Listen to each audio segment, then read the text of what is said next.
Hey guys, so welcome back to another video of SR vlogs. So ഇന്നത്തെ വീഡിയോ എന്ന് പറഞ്ഞു കഴിഞ്ഞാൽ ഒരു മിനി വ്ളോഗോ കാര്യങ്ങളൊന്നുമല്ല, ജസ്റ്റ് ഒരു ലൈഫ് അപ്ഡേറ്റ് പോലെയാണ്. അപ്പോൾ കഴിഞ്ഞ കുറച്ച് ദിവസങ്ങളായിട്ട് ഞാൻ ഒരു ലെവലപ്പ് ചാലഞ്ച് എന്ന് പറഞ്ഞിട്ട് ഒരു ചാലഞ്ച് സ്റ്റാർട്ട് ചെയ്തിട്ടുണ്ടായിരുന്നു.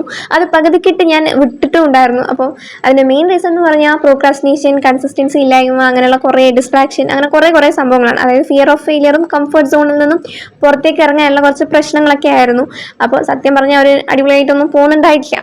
സോ ഇതുപോലെ തന്നെ ഇരിക്കുവാണെങ്കിൽ 2026 വലിയ മാറ്റങ്ങളും കാര്യങ്ങളൊന്നും ഉണ്ടാവില്ല. ഇതേ ഭരണം അങ്ങ് ഫോളോ ചെയ്ത് പോകും. പിന്നെ ആരെങ്കിലും വന്ന് നമ്മളെ രക്ഷിക്കണമെന്ന് വിചാരിച്ചിട്ട് വലിയ കാര്യമില്ല, കാരണം no buddy is coming to save you. So if you want something, you have to work on it and you have to try your level best. So pain of discipline is better than pain of regret എന്നാണല്ലോ. അപ്പോൾ അതുകൊണ്ട് നാളെ തൊട്ട് ഒരു 14 days challenge ഞാൻ start ചെയ്യുന്നുണ്ട്. So if you are ready to change your life, you can also join with us. അപ്പോൾ മെയിനായിട്ട് നിങ്ങൾ മാറ്റണമെന്ന് വിചാരിക്കുന്ന ഹാബിറ്റ്സ് ഒക്കെ ഒന്ന് ജസ്റ്റ് എഴുതി വെക്കുക. എന്നിട്ട് ഇതുപോലെ ഗ്രിഡൊക്കെ ആക്കണമെന്നുണ്ടെങ്കിൽ ആക്കാം, ഇല്ലെങ്കിൽ അതൊന്നും വേണ്ട ആവശ്യമില്ല. പിന്നെ നിങ്ങളുടെ ലൈഫും കാര്യങ്ങളൊക്കെ എങ്ങനെ പോകുന്നു എന്നൊക്കെ കമന്റ് ചെയ്യുക. പിന്നെ ഈ ഒരു ചാലഞ്ചിന്റെ അപ്ഡേറ്റ്സും കാര്യങ്ങളൊക്കെ കിട്ടണമെന്നുണ്ടെങ്കിൽ എന്തായാലും ചാനൽ സബ്സ്ക്രൈബ് ചെയ്ത് വെക്കുക. അപ്പോൾ ഇത്രയൊക്കെ ഉള്ളൂ. നെക്സ്റ്റ് ഒരു അടിപൊളി വീഡിയോ ആയിട്ട് വരാം. Bye bye.